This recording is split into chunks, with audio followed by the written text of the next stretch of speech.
मंजिल हो आसमां को छूने की तो मुश्किलें कहीं आएंगी, अगर डर गया मुसाफिर तो जीत कैसे आएगी। हेलो एवरीवन, मैं हूं शिवम, आपका प्यारा शिवम भैया। आज के लेक्चर में पढ़ने वाले क्लास 9 का सबसे प्यारा सब्जेक्ट चैप्टर फिजिक्स का मोशन। इसमें मतलब आपको सबसे पहले तो इसको आपको ज़्यादा टफ भी नहीं लगेगा, क्योंकि आपसे आसपास के रिलेटिव आप जो भी काम करते हो उसमें आपके पूरा इन्वॉल्व है। और दूसरी बात, ये आपको बहुत ईजी लगेगा क्योंकि ये बहुत ही नॉर्मल लैंग्वेज में आपके एनसीईआरटी में भी लिखा है और अलग अलग रेफरेंस बुक में भी लिखा है। तो चलो बिना टाइम को वेस्ट करते हुए आज के लेक्चर को स्टार्ट करते हैं। देखो, सबसे पहले हम पढ़ेंगे इस मोशन में आखिर मोशन की डेफिनेशन क्या होती है, मोशन कहते किसे हैं और मोशन के कितने सारे टाइप्स होते हैं, और आखिर कुछ डिस्टेंस के बारे में पढ़ेंगे, डिस्प्लेसमेंट के बारे में, ऐसे कुछ हम फैक्टर्स पढ़ेंगे, कुछ टर्म्स पढ़ेंगे। चलो पढ़ लेते हैं।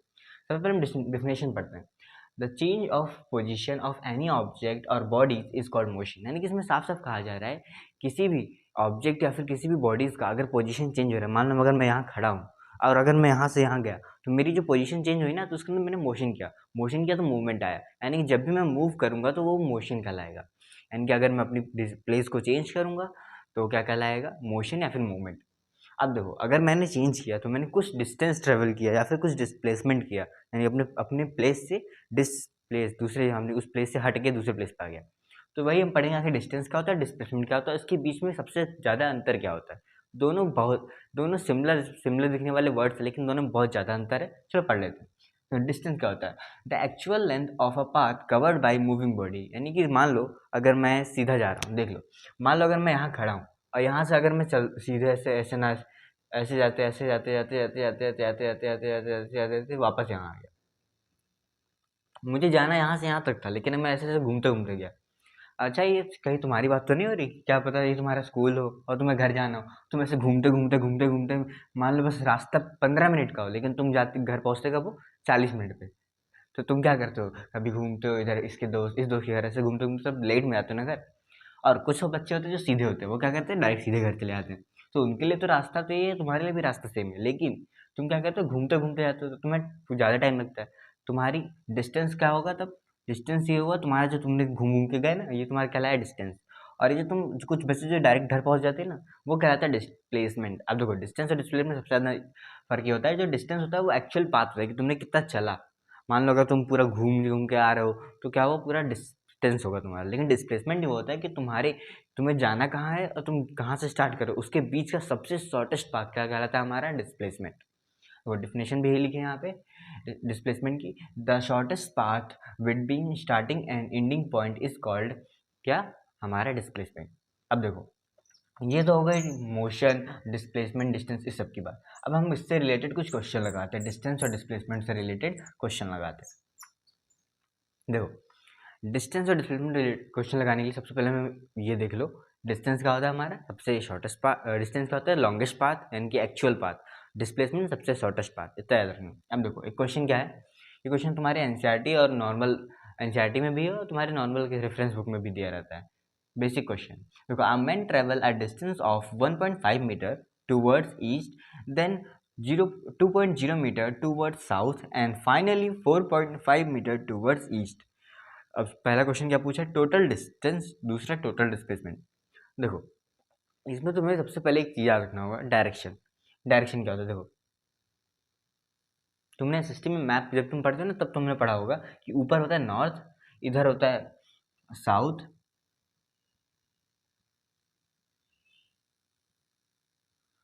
नॉर्थ साउथ ईस्ट वेस्ट, ये तुम्हारा डायरेक्शन हो गया।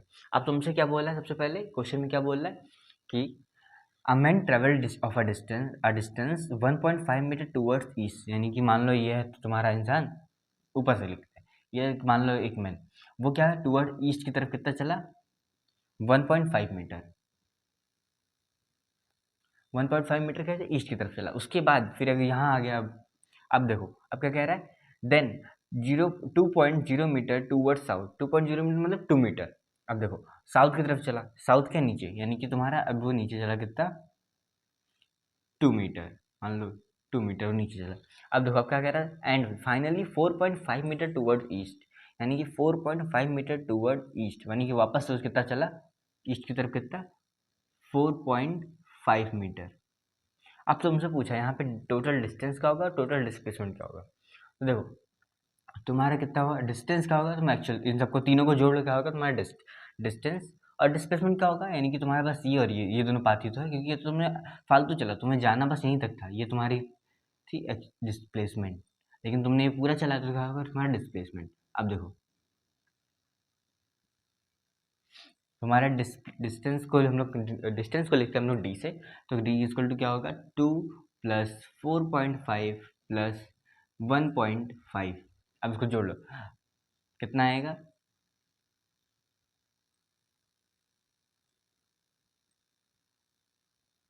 तुम्हारा आ जाएगा 6 मीटर प्लस 2 मीटर। ये किसके डिस्टेंस को इक्वल, तो 6 दो कितना होता है, तो हमारा डिस्टेंस आएगा 8 मीटर, यानी कि टोटल हमारा डिस्टेंस कितना हुआ 8 मीटर। अब देखो डिस्प्लेसमेंट कैसे निकालेंगे, एस डिस्प्लेसमेंट हम लोग लिखते हैं एस से, और एस इज इक्वल टू हमारा क्या हो जाएगा, शॉर्टेस्ट डिस्टेंस हमारा 1.5 प्लस 4.5, तो हो जाएगा 1.5 प्लस 4.5, जो कि क्या आ जाएगा हमारा 6 मीटर।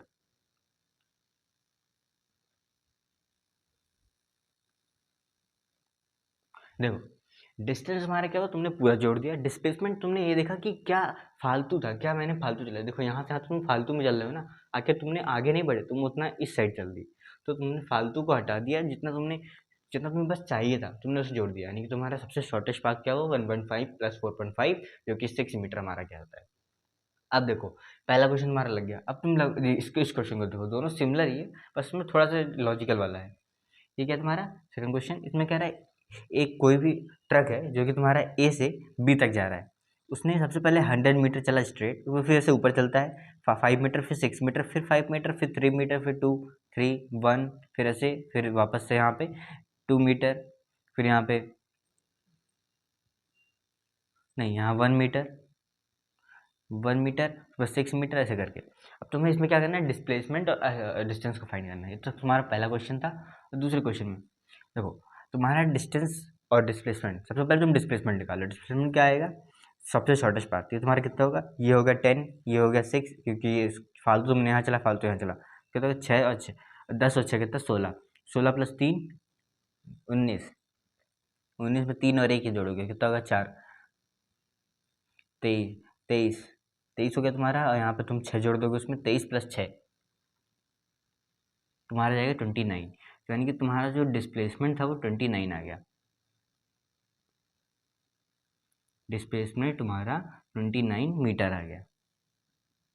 अब तुम्हें क्या करना है, डिस्प्लेसमेंट फाइंड करना है, तो तुम पूरे को जोड़ दो, हर चीज़ को जोड़ दो, कितना हुआ 15, 15 प्लस 5 5 10, कितना और मैं 10 हो गया, 10 8 2 और 1 1 2 प्लस 3 3 3 6 6 6 12 12 13 14 15 16 17 18 19 20 21 22 23 24 25 26 27 28 29 10 5 11 6 5 11 3 2 5 3 2 5।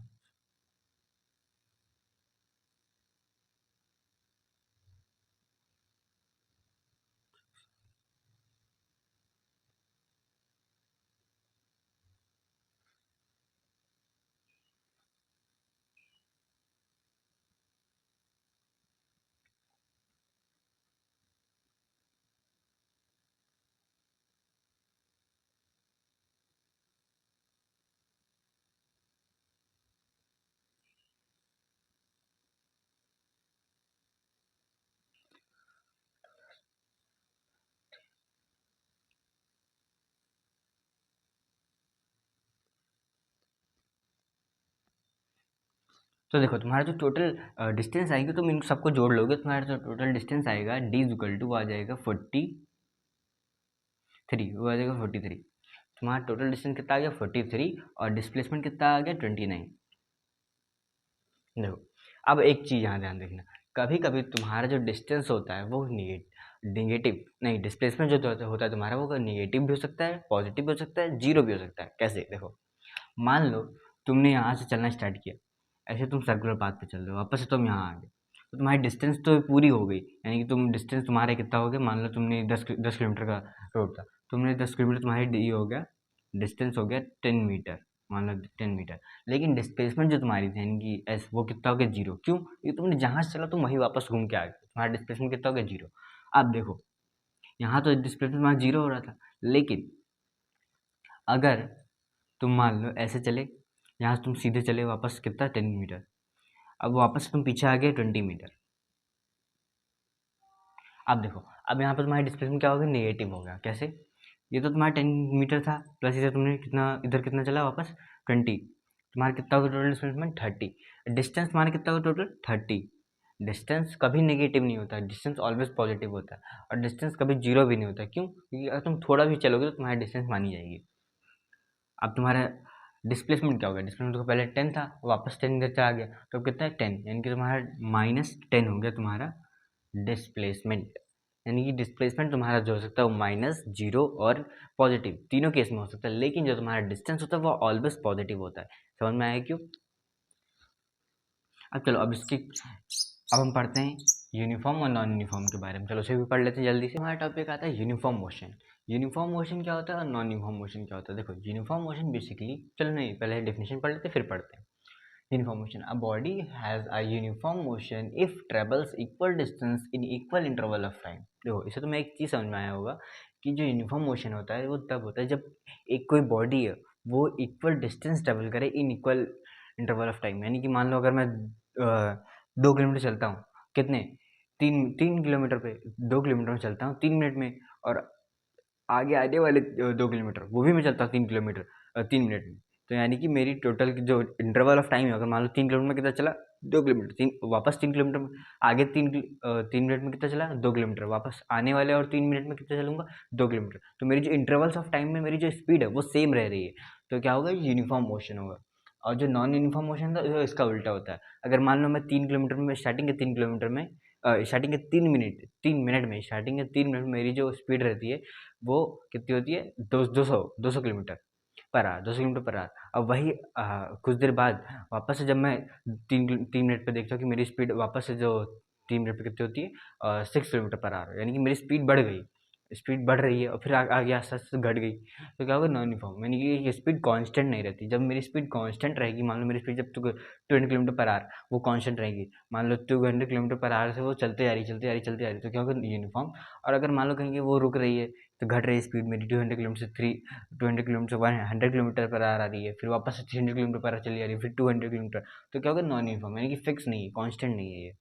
अब देखो ये तो हो गया यूनिफॉर्म और नॉन यूनिफॉर्म। अब पढ़ते हैं स्पीड। आखिर स्पीड क्या होती है? तुम जानते हो ना कि भाई इतनी स्पीड से गाड़ी मत चलाओ, तुम कहते हो अपने दोस्तों की इतनी स्पीड से गाड़ी मत चलाओ, तुम्हारे पापा कहते हैं कि इतनी स्पीड से साइकिल मत चलाओ।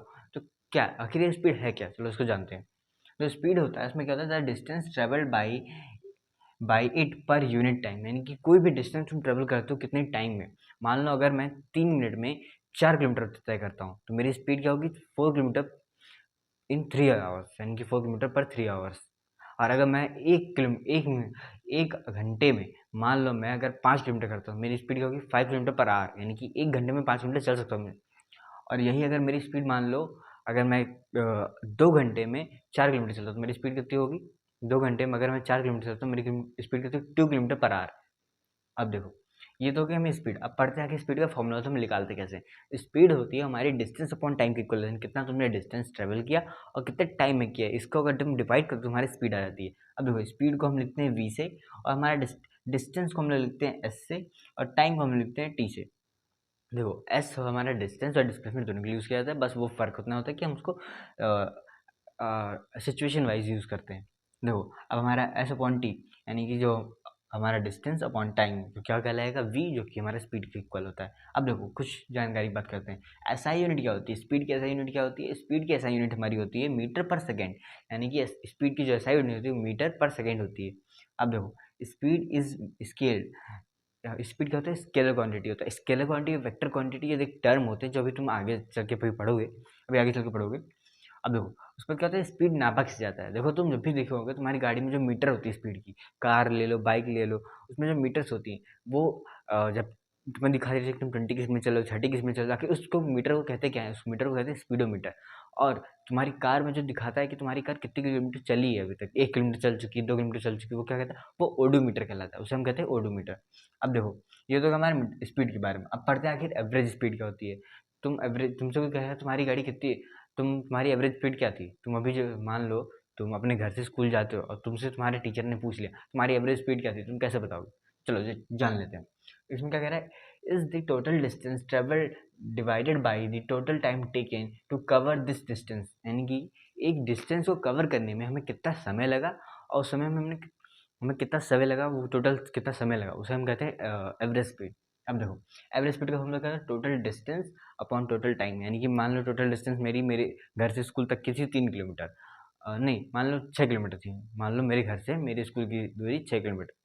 अब मुझे जाने में कितना टाइम लगा, 3 किलोमीटर लगा, मुझे जाने में 3 मिनट लगे, 3 मिनट मुझे लगे और 6 किलोमीटर मेरी दूरी थी, तो कितना होगा 3/6/3। और जब उसको डिवाइड करूँगा 3 2 6, यानी कि मुझे 2 किलोमीटर पर मिनट होगा। क्यों? क्योंकि मैंने मिनट में लिया यूनिट, अगर ही मैं आर में लेता तो मेरा किलोमीटर पर आर आता। इतना याद रखना, जो तो यूनिट तुम रखोगे वही उसमें तुम्हारा आंसर आएगा। मान लो अगर मैंने यहाँ पे किलोमीटर पर आर रखा तो मेरा स्पीड किस में आएगा, किलोमीटर पर आर में आएगा। और यही अगर मैं मिनट रख दूंगा तो मिनट में आएगा, अगर यही मैं सेकंड में रख दूंगा सेकंड में आएगा। यानी कि जो तुम्हारा दिए रहेगा उसमें तुम्हें रखना है। और अगर तुमसे यूनिट चेंज करने लगे तुम उसको चेंज करते हो कैसे, मीटर को सेकंड में चेंज करने के लिए, सेकंड को आवर में चेंज करने के लिए, सब तुम जानते हो पहले से ही। चलो उससे रिलेटेड क्वेश्चन लगाते हैं। नहीं, उससे पहले पढ़ लेते हैं आखिर यूनिफॉर्म स्पीड क्या होती है। यूनिफॉर्म स्पीड क्या होती है, इसको भी पढ़ लेते हैं। यहाँ से तुमने जान लिया यूनिफॉर्म मतलब क्या होता है, यानी कि क्या, एक कांस्टेंट स्पीड वो कहलाता है, कांस्टेंट मूवमेंट हमारे क्या कहलाता है, यूनिफॉर्म। अब देखो यूनिफॉर्म स्पीड क्या होती है, it travels equal distance in equal interval of time. मान लो अगर मैं 2 किलोमीटर पे, मान लो मेरी स्पीड देखो, मैं समझाता हूँ। सी ए से बी मुझे पॉइंट जाना है, ए टू बी जाना है। स्टार्टिंग के 2 आवर्स में मेरी स्पीड क्या थी, 2 किलोमीटर पर आवर। और वही अगर एंडिंग के 2 आवर्स में, लास्ट के 2 घंटे में मेरी स्पीड क्या थी, 2 किलोमीटर पर आवर। मेरी स्पीड यानी कि मैं जिस पर्टिकुलर टाइम पे मेरी स्पीड जो थी वो आगे आने वाले उस पर्टिकुलर टाइम पे वही स्पीड थी, यानी कि मेरी स्पीड सेम रह रही है हर इंटरवल ऑफ टाइम पे। तो इस पर क्या कहूँगा मैं, यूनिफॉर्म स्पीड। अगर यही मान लो यहाँ पे मेरी स्पीड हो जाती चेंज 3 किलोमीटर पर आवर, तो अब क्या होता मेरा, अब मेरा जो टाइम था वो चेंज हो चुका था, 3 किलोमीटर पर, यानी मेरी स्पीड चेंज हो चुकी। अभी क्या कहते हैं, यूनिफॉर्म। अभी यूनिफॉर्म ना कहला के नॉन यूनिफॉर्म स्पीड कहलाता हमारा। तो समझा गया, यानी कि यूनिफॉर्म स्पीड यानी कि इंटरवल, एक इंटरवल में हमारी जो स्पीड होगी सेम रहेगी, उसे कहेंगे यूनिफॉर्म स्पीड। और हमारा जब स्पीड चेंज होती रहेगी हर इंटरवल ऑफ टाइम पे, हमारा क्या कहलाएगा वो, नॉन यूनिफॉर्म स्पीड। अब देखो क्वेश्चन लगाते हैं बहुत सिंपल सा। इसमें क्या कर रहा है, find the speed if a man travel 6 kilometre in 3 hours. और इसका आंसर में किसमें चाहिए, मीटर पर सेकंड में। यहाँ तुम्हें चेंज करना पड़ेगा, कैसे चेंज करो चलो देखते हैं।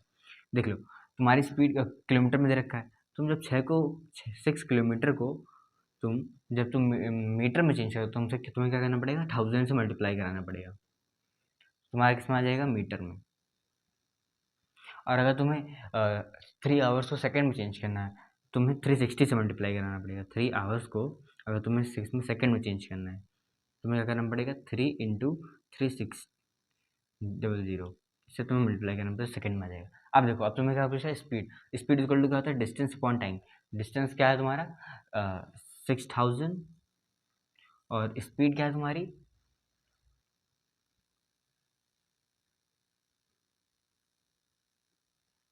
तुम्हारा इतना सेकंड आ गया, यानी कि 10,800 तुम्हारा सेकंड आ गया। अब तुमको 0 से 0 कट गया तुम्हारे लास्ट के, अब तुम्हारा कितना हो गया, 60/108। इसको तुम काटोगे तो नहीं आएगा, 2 3 जा 6, 2 5 जा 10, 2 4 जा 8। वैसे तुम इसको काट लोगे, 2 1 जा 2, 2 8 जा 16, 2 2 जा 4, 2 7 जा 14। अब तुम्हारा कितना आएगा, 18/27। कितना स्पीड है, किस में दिया था ऊपर की यूनिट, मीटर पर सेकेंड। यानी कि तुम्हारी जो स्पीड आई है वो 18/27 मीटर पर सेकेंड स्पीड आई है तुम्हारी। तुम्हें समझ में आया, तुमने क्या किया, पहले यूनिट को तुमने चेंज किया, फिर दोनों की यूनिट को तुमने चेंज कर लिया, उसके बाद तुमने क्या किया, फॉर्मूले में पुट कर लिया, तुम्हारी आंसर कितना है, 18/27 मीटर पर सेकेंड। तो तुम्हें ऐसे इसमें क्वेश्चन लगाने हैं तुम बेसिकली। अब पढ़ते हैं इसके आगे के टॉपिक, इसके आगे क्या क्या हमें पढ़ना है, चलो इसको भी पढ़ लेते हैं। अब हम पढ़ने वाले इस चैप्टर में वेलोसिटी और एक्सेलरेशन। देखो वेलोसिटी क्या होता है, एक स्पीड की तरह होता है, इसमें वेलोसिटी एज अ स्पीड होता है, बट इसमें डायरेक्शन होती है, स्पीड में कोई डायरेक्शन नहीं होती। हमारा स्पीड किसी भी तरह से हो सकता है, लेकिन वेलोसिटी में डायरेक्शन होता है। अगर स्पीड के अंदर डायरेक्शन आ जाए तो वो हमारा वेलोसिटी कहलाता है, लेकिन अगर वेलोसिटी के अंदर से डायरेक्शन हटा दो तो हमारा स्पीड कहलाता है। ऐसे इसको समझ सकते हो। देखो, velocity of a body is the distance travelled by it per unit time in a given direction. देखो, ये सेम तो अगर इस इन अ गिवन डायरेक्शन को हटा दो, ये सेम डिफिनेशन तुम्हारी स्पीड की भी थी, लेकिन अगर इन अ गिवन डायरेक्शन लगा दोगे तो तुम्हारी डिफिनेशन वेलोसिटी बन जाएगी। क्योंकि वेलोसिटी में केवल वेलोसिटी और स्पीड में केवल इतना डिफरेंस होता है कि स्पीड में डायरेक्शन नहीं होता और वेलोसिटी में तुम्हारा डायरेक्शन होता है। अब देखो, स्पीड का फॉर्मूला क्या था, तुम्हारा speed equal to distance upon time. यहाँ पे तुम्हारा वेलोसिटी इक्वल टू एस मतलब डिस्टेंस अपॉन टाइम, यानी कि स्पीड और डिस्टेंस का फॉर्मूला सेम ही होता है, बस थोड़ा सा इसमें चेंज हो जाता है। ये वेलोसिटी यहाँ कहलाता है और वहाँ पे वो स्पीड कहलाता है, क्योंकि इसमें डायरेक्शन होता है, उसमें डायरेक्शन नहीं होता। अब देखो, स्पीड हमारी स्केलर क्वांटिटी है, वेक्टर क्वांटिटी है। अब देखो, अब यूनिफॉर्म यूनिफॉर्म अब देखो, यूनिफॉर्म वेलोसिटी आया। यूनिफॉर्म वेलोसिटी क्या होता है, जैसे तुम्हारा यूनिफॉर्म स्पीड था वैसे यूनिफॉर्म वेलोसिटी। definition पढ़ लो। A body has a uniform velocity if it travels in a specific direction in a straight line and moves over equal distance in a equal interval of time। यानी इसमें क्या है, uniform uniform जो velocity है उसमें तब होगा जब कोई भी चीज़ एक यूनिफॉर्म पर्टिकुलर टाइम में पर्टिकुलर स्पीड तो तय करे, लेकिन साथ में उसके पास एक डायरेक्शन भी होना चाहिए। किसी एक ही डायरेक्शन में वो एक सेम इंटरवल ऑफ टाइम में सेम उसकी स्पीड होनी चाहिए, तब वो हमारा क्या करेगा, यूनिफॉर्म वेलोसिटी। मान लो मैं जा रहा हूँ इस डायरेक्शन में, मेरी तो मैं यूनिफॉर्म स्पीड में हूँ, मैं कांस्टेंट स्पीड में हूँ, मैं जा रहा हूँ आगे, लेकिन मैं डायरेक्शन चेंज कर रहा हूँ, ऐसे घूम रहा हूँ, इधर उधर जा रहा हूँ, डायरेक्शन मेरी बार बदल रही है, लेकिन मेरी स्पीड सेम है, तो क्या होगा, तो इसमें हमारी जो वेलोसिटी है वो तो यहाँ पे घट बढ़ रही है, वेलोसिटी घट बढ़ रही है, लेकिन स्पीड तो हमारी सेम है ना। तो वैसे यहाँ पे अब देखो, एक आता है एवरेज वेलोसिटी। एवरेज वेलोसिटी मतलब मीन्स क्या होता है, इनिशियल वेलोसिटी फाइनल वेलोसिटी दोनों को जोड़ दो, यानी कि स्टार्टिंग वेलोसिटी और एंडिंग वेलोसिटी को जोड़ दो और उसको 2 से डिवाइड करो, तुम्हारा क्या हो जाएगा, हमारा हो जाएगा एवरेज वेलोसिटी। ये नॉर्मल एवरेज का फॉर्मूला होता है सम ऑफ ऑल अपॉन 2। तो वैसे तुम्हारे यहाँ पे एवरेज वेलोसिटी का भी होता है sum of all velocity plus upon 2, sum of all velocity upon 2। अब देखो, ये तो हो गया वेलोसिटी के बारे में। अब पढ़ते हैं एक्सेलरेशन के बारे में। एक्सेलरेशन क्या होता है, देखो एक्सेलरेशन मतलब बेसिकली तुम्हारे कार्स में, बाइक में होगा एक्सीलेटर होता है। एक्सीलेटर और एक्सेलरेशन दोनों सेम ही होते हैं। एक्सीलेटर क्या करता है, स्पीड देने का काम करता है, वैसे तुम्हारा एक्सेलरेशन क्या होता है, कि स्पीड होती है जो स्टार्टिंग से एक्सेलरेट करती है, बढ़ाती है, पुश करती है। तो इसमें क्या लिखा है, acceleration is defined as the rate of changing its velocity with time. यानी कि एक पर्टिकुलर टाइम में कितना चेंज आ रहा है किसी भी ऑब्जेक्ट या फिर किसी भी सब्सटेंस पे, तो क्या कहता है, हमारा एक्सेलरेशन कहलाता है। अब देखो, इसमें फॉर्मूला क्या होता है, a is equal to we minus you upon t, यानी कि हमारा जो एक्सेलरेशन होता है वो final velocity minus initial velocity upon क्या होता है, t. Final velocity v, initial velocity u और अपॉन टी मतलब टाइम। अब देखो, ये तो गया ये तुम्हारा फॉर्मूला, ये तुम्हारा क्या हो गया, फॉर्मूला। लेकिन जो तुम्हारा एसआई यूनिट क्या होता है इसका, अभी तक इस सब का एसआई यूनिट क्या था, मीटर पर सेकंड, लेकिन जो हमारा एक्सीलरेशन की एसआई यूनिट होती है वो होता है मीटर पर सेकंड स्क्वायर। सेकंड स्क्वायर क्यों होता है, क्योंकि यहाँ पे देखो ये खुद मीटर पर सेकंड में है, नीचे ये टाइम भी सेकंड में है, तो क्या हो जाएगा ऊपर जाके मीटर पर सेकंड स्क्वायर। अब देखो तुम्हारा क्या होता है, अब तुम्हारा जो यूनिफॉर्म एक्सेलरेशन और नॉन यूनिफॉर्म एक्सेलरेशन दोनों एक साथ पढ़ते हैं, इसमें क्योंकि ज़्यादा डिफरेंस नहीं होता। यूनिफॉर्म एक्सेलरेशन क्या होता है, अ body has a uniform acceleration if it travels in a straight line and its velocity increases by equal amount in equal interval of time.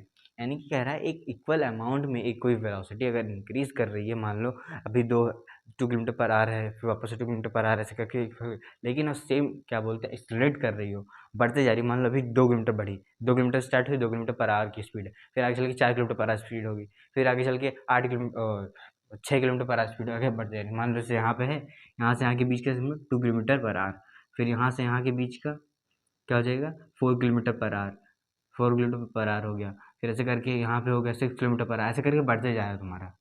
तो क्या कह रहेगा, यूनिफॉर्म एक्सेलरेशन मानी कि बढ़ने की स्पीड सेम है, मान लो यहाँ पे बढ़ने की स्पीड सेम, ये तुम्हारा यूनिफॉर्म कहला रहा है। अब नॉन यूनिफॉर्म में क्या होगा, नॉन यूनिफॉर्म में सेम, मान लो अगर ये ए से बी, यहाँ जाना है तुम्हें, ए से बी जाना है, बीच में तो तुम ए से सी गए, तो यहाँ क्या हो जाएगा तुम्हारा, यहाँ पे मान लो 2 किलोमीटर पर आवर बढ़ रहा है, तो यहाँ पे बढ़ हो जा रहा है 3 किलोमीटर पर आवर, फिर यहाँ पे हो जा रहा है 4 किलोमीटर पर आवर, यहाँ पे हो जा रहा है 6 kilometre per hour, 4 kilometre per hour, फिर यहाँ से जाके 6 किलोमीटर पर आवर हो जा रहा है ऐसे, यानी कि इसमें बढ़ने घट रहा है, बढ़ रहा है, घट रहा है, बढ़ रहा है। इसमें कोई कन्फर्म एक पर्टिकुलर रेंज नहीं फिक्स है कि हाँ 2 किलोमीटर पर आवर बढ़ रहा है, फिर यहाँ पे 2 किलोमीटर पर फिक्स नहीं है। अगर फिक्स होगा तो हमारा यूनिफॉर्म होगा, और नॉन फिक्स होगा तो हमारा क्या हो जाएगा, नॉन यूनिफॉर्म।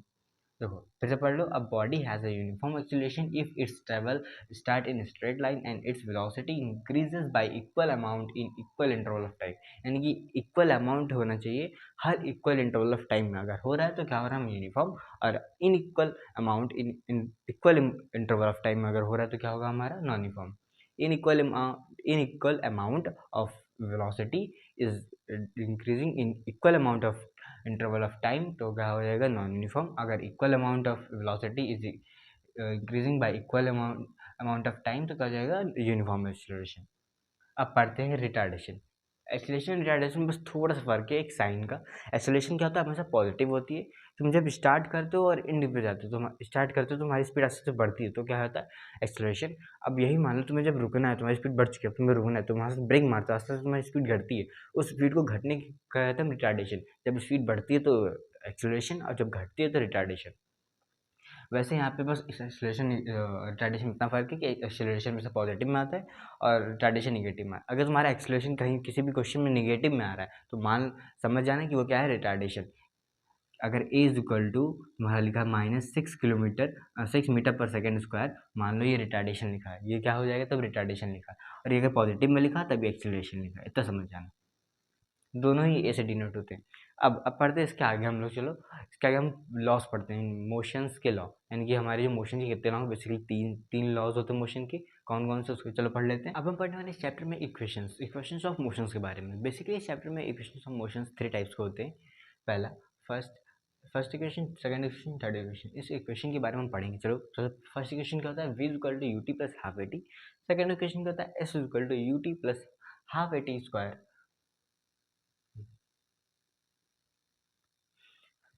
अब हम पढ़ने वाले इस चैप्टर में इक्वेशंस ऑफ मोशंस के बारे में। आखिर इक्वेशंस ऑफ मोशन होते कितने प्रकार के, इक्वेशंस ऑफ मोशन 3 होते हैं बेसिकली। पहला होता है v equal to U plus A T, दूसरा होता है s equal to U T plus half A T square, और तीसरा होता है v square equal to U square plus 2as। अब देखो पहले जो फर्स्ट इक्वेशन ऑफ मोशन होता है उसमें v equal to U plus A T होता है। अब कैसे होता है, देखो तुमने पढ़ा था acceleration equal to v minus you upon T होता है। अब तुमको टी इधर डिवाइड में, इधर चला जाएगा क्या हो जाएगा, मल्टीप्लाई में ए टी हो जाएगा, तो v A T equal to we minus U हो गया। अब इधर माइनस यू है, उधर जाएगा पॉजिटिव हो जाएगा, तो V equal to U plus A T हो गया। सिंपली तुम्हारा डिराइव भी होगा। वैसे डिराइव करने को तुम्हें आता नहीं है, बट ये तुम डिराइव करने तुम्हारा क्लास 11th में आएगा, अभी 9th में तुम्हारा नहीं आएगा डिराइव। अब देखो अब पढ़ते हैं सेकंड इक्वेशन। सेकंड इक्वेशन क्या है, S equal to U T plus half A T square. देखो इसमें तुम्हारा जो तुमने पढ़ा होगा एवरेज वेलोसिटी का फॉर्मूला तुमने क्या पढ़ा है, U V plus U upon two, यानी कि दोनों वेलोसिटी को ऐड कर दो, अपॉन में 2 कर दो तुम्हारे दोनों। और तुमने एक और पढ़ा है टोटल डिस्टेंस अपॉन क्या होता है, average velocity into time. Average velocity into time क्या होगा, टोटल डिस्टेंस। अब देखो इन दोनों को जब तुम लगाओ उस पर तुम्हारा एस डिस्टेंस इक्वल टू क्या आ जाएगा, एवरेज वेलोसिटी का फॉर्मूला क्या होता है, V plus U upon T upon two, और इंटू टी है। अब तुमने क्या किया, देखो यहाँ पे तुमने v की वैल्यू क्या पढ़ी थी तुमने, v is equal to U plus U V is equal to U plus A T. तो तुमने v की वैल्यू क्या पुट कर थी, u प्लस ए टी। तो क्या होगा, 2v होगा तुम्हारा, 2v प्लस ए टी होगा तुम्हारा, और इंटू में t है अपॉन में 2 है। अब तुमने क्या किया, ये जो तुम्हारा ये जो तुम्हारा है ना टी से तुमने मल्टीप्लाई कराया तो तुम्हारा क्या बन गया, ये बन जाएगा S equal to 2 ut plus A T square upon 2। अब इसी को तुम लिख सकते हो S equal to U T plus half A T square. देखो तुम्हारा दूसरा फॉर्मूला भी डिराइव हुआ, डिराइव करने के लिए तुम्हारे पास नहीं आता तुम्हारे 9th में, लेकिन ये ड्राइव तुम्हें थोड़ी बहुत याद रखनी चाहिए क्योंकि इससे तुम्हारे क्वेश्चन लगाने में तुम्हें आसानी मिल जाती है। अब देखो अब पढ़ते हैं हम क्या, थर्ड इक्वेशन ऑफ मोशन क्या कहता है, V square equal to U square plus 2a। इसको तुम ड्राइव मत करो क्योंकि बहुत लंबा है, तुम्हारे क्लास 11 में काम आएगा, 9th में तुम्हारे काम नहीं आएगा। इसलिए इसको बस ऐसे याद करो, V square equal to U square plus 2as, V square equal to U square plus 2as। फिर से एक बार तीनों इक्वेशन पढ़ते हैं, U V equal to U plus A T पहला इक्वेशन। दूसरा इक्वेशन क्या है, V equal to S equal to U plus half A T, S equal to U plus half A T. और दूसरा क्या है, V square equal to U square plus 2as, V square equal to V square equal to U square plus 2as। इसको तुम ऐसे एक बार लिख के याद करो, तुम्हें आसानी से याद होगा, तुम्हारे क्वेश्चन में बहुत ज़्यादा काम आएगा, तुम्हारे क्वेश्चन लगाओगे जब। फिर से पढ़ लो एक बार, फिर से तुम्हें याद करने के लिए फिर से पढ़ लेते हैं। v equal to U plus 80, s equal to U T plus half A T square, दूसरा है v square equal to U square plus 2as। ये तुम्हारे 3 इक्वेशन हो गए। अब पढ़ते हैं हम इसमें ग्राफ के बारे में। इसमें बहुत छोटे कम ग्राफ हैं तुम्हारे चैप्टर में, उसको पढ़ लेते हैं। पहला है डिस्टेंस टाइम ग्राफ। आखिर डिस्टेंस टाइम ग्राफ तुम्हें क्या देगा, तुम सोचो। किसका फॉर्मूला होता है distance upon time? Speed equal to distance upon time होता है, यानी कि डिस्टेंस टाइम ग्राफ हमेशा तुम्हें क्या बताएगा, स्पीड। देखो, पहला जब तुम्हारा यूनिफॉर्म स्पीड होगा तो तुम्हारा डिस्टेंस डायग्राम कुछ ऐसा स्ट्रेट दिखाई देगा, स्ट्रेट। एक सीधी से तुम्हें दिख, जब भी इसमें डायग्राम दिखे और अगर वो डिस्टेंस टाइम ग्राफ हो तो क्या क्या होगा, हमारा यूनिफॉर्म स्पीड। और तुम्हारा जब नॉन यूनिफॉर्म होगा तो तुम्हारा कुछ ग्राफ ऐसे दिखेगा। ये क्या होगा, तुम्हारा नॉन यूनिफॉर्म स्पीड का, और ये तुम्हारा यूनिफॉर्म स्पीड का ग्राफ होगा।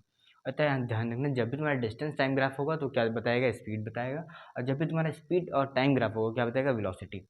अब देखो, जब भी तुम्हारा कांस्टेंट स्पीड होगा तुम्हारी वेलोसिटी भी कांस्टेंट होगी। अब देखो, यहाँ पे तुम्हारा एक्सेलरेशन है और रिटार्डेशन का कुछ ऐसा होता है तुम्हारा, रिटार्डेशन का कुछ ऐसा होता है तुम्हारा। ये तुम्हारा रिटार्डेशन का ग्राफ हो गया। ऐसे तुम्हारे ग्राफ होता है, एक्सेलरेशन का है ये, ऐसे ये रिटार्डेशन का है। अब देखो, अब पढ़ते हैं हमारा एक सबसे लास्ट और आखिरी टॉपिक इस चैप्टर का, क्या है, सेंट्रीपिटल फोर्स और सेंट्रीफ्यूगल फोर्स। ये दो फोर्स होते हैं, सेंट्रीपिटल और सेंट्रीफ्यूगल। दो फोर्स में क्या होता है, सर्कुलर मोशन। आखिर सर्कुलर मोशन में पढ़ेंगे इसको, सेंट्रीपिटल और सेंट्रीफ्यूगल फोर्स को। तो सेंट्रीपिटल और हमारा सेंट्रीफ्यूगल, ये दो फोर्स होते हैं हमारे सर्कुलर मोशन में। एक सर्कुलर मोशन क्या होता है, मान लो हमारा जो अर्थ है वो ऑर्बिट किसकी करता है, सन की ऑर्बिट कर रहा है। वो क्या कर रहा है, एक ऑर्बिट ले रहा है सर्कुलर मोशन में, सर्कुलर राउंड लगा रहा है। क्या तुम्हारा जो सन है वो एक ऑक्सीपिटल क्या बोलते हैं, ऑक्सीपिटल फोर्स जनरेट करता है, ऑक्सीपिटल फोर्स। वो क्या करता है, उस अर्थ को कैप्चर से बांधे रखता है, वो उसको बाहर नहीं जाने देता है। और जो सेंट्रीफ्यूगल फोर्स है, सेंट्रीफ्यूगल फोर्स और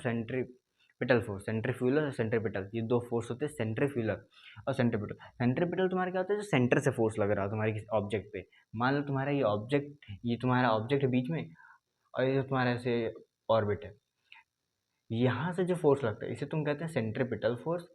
तुम्हारा सेंट्रीपिटल फोर्स जब तुम्हारे ऑब्जेक्ट पे लगता है वो अंदर से लगता है, और सेंट्रीफ्यूगल फोर्स क्या होता है, जो बाहर से लगता है, सेंट्रीफ्यूगल फोर्स। सेंट्रीपिटल और सेंट्रीफ्यूगल दो फोर्स होते हैं, सेंट्रीफ्यूगल फोर्स बाहर से लगता है, सेंट्रीपिटल फोर्स ऑब्जेक्ट पे अंदर से लगता है। ये तुम्हारे दो तरह के फोर्स होते हैं, और बस इस पूरे टॉपिक में केवल यही दो फोर्स के बारे में पढ़ना है, सेंट्रीपिटल और सेंट्रीफ्यूगल फोर्स क्या होते हैं। देखो, तुमने इस चैप्टर में बेसिकली सारे टॉपिक्स पढ़ लिए तुम्हारे एनसीईआरटी से रिलेटेड, और तुम्हारे कुछ रेफरेंस बुक्स यानी कि एशचांग ऐसा हो गया, और भी अच्छी अच्छी बुक्स होगी, उससे भी रिलेटेड जितने भी मेन टॉपिक्स हो तुमने पढ़ लिए। अब देखो, अब तुम्हें क्या करना है, तुम्हें बस एक बार इस चैप्टर के क्वेश्चंस लगाने। मैंने कुछ मेन क्वेश्चंस इस वीडियो के डिस्क्रिप्शन में डाल दिए हैं लिंक, या तो तुम टेलीग्राम पे जाकर देख सकते हो, या फिर डायरेक्ट ड्राइव पे पड़ा होगा, तुम बस लिंक क्लिक करो, डायरेक्ट ड्राइव पे आ जाएगा क्वेश्चन। उस क्वेश्चन को तुम लगा के देखना, क्या तुझे लग रहा है क्वेश्चन। और नहीं लग रहा तो फिर तुम इस पूरे वीडियो को वापस से देखना और समझने की कोशिश करना कि तुम्हें क्या टॉपिक क्या रह गया, तुम्हारे क्या डाउट आ रहा है। और जो भी डाउट है तुम कमेंट कर सकते हो, मैं तुम्हें ज़रूर बताऊँगा। मैं इस वीडियो को तुम्हें बस शेयर करने के लिए कह रहा हूँ, ताकि ये वीडियो और बच्चों के पास पहुँच पाए और उनके भी डाउट क्लियर हो पाएँ। तो इस वीडियो को शेयर करो और अच्छे से पढ़ते रहो, और ध्यान लगा के पढ़ते रहो। और जितने भी कॉन्सेप्ट तुम्हारे नहीं समझ में आ रहे, जितने भी तुम्हें डाउट हो रहा है, वो तुम बस इस वीडियो के कमेंट में पूछ सकते हो, और डायरेक्ट इंस्टाग्राम पे जाकर मुझसे पूछ सकते हो। तो ऐसे पढ़ते रहो, मिलते हैं नेक्स्ट वीडियो में नए टॉपिक के साथ, नए चैप्टर के साथ।